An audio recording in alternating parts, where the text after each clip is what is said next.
Nicodème était un pharisien, membre du Sanhédrin, le conseil juif, et un homme influent, respecté pour sa connaissance de la loi.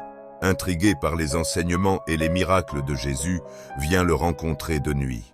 Ce choix de venir dans l'obscurité peut refléter sa crainte d'être vu avec Jésus ou bien un désir sincère d'un dialogue privé.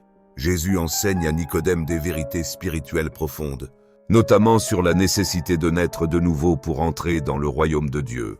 Nicodème, à bord perplexe, demande « Comment un homme peut-il naître quand il est vieux? Peut-il rentrer dans le sein de sa mère et naître une seconde fois ?» Jésus explique que cette nouvelle naissance est spirituelle, opérée par l'Esprit de Dieu.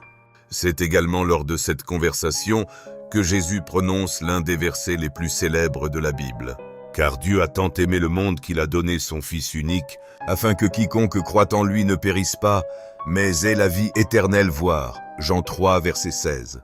Lors d'une réunion du Sanhédrin, les chefs religieux discutent de leur opposition à Jésus. Nicodème, bien qu'encore prudent, prend la parole pour défendre une forme de justice. Notre loi condamne-t-elle un homme avant qu'on l'entende et qu'on sache ce qu'il a fait? Ses collègues le ridiculisent et rejettent son intervention, montrant leur hostilité croissante envers Jésus. Après la mort de Jésus, Nicodème réapparaît, cette fois-ci avec courage. Il aide Joseph d'Arimathée à préparer le corps de Jésus pour l'enterrement. Nicodème apporte environ 100 livres, environ 34 kilos, d'un mélange de myrrhe et d'aloès. Un geste coûteux et significatif, montrant son respect et son affection pour Jésus. Ils enveloppent le corps de Jésus dans des bandes de lin avec les aromates, selon les coutumes juives de l'époque, et le plaçant dans une tombe neuve. Ce geste montre que Nicodème est passé de la crainte à une foi plus affirmée, prêt à risquer sa réputation pour honorer Jésus.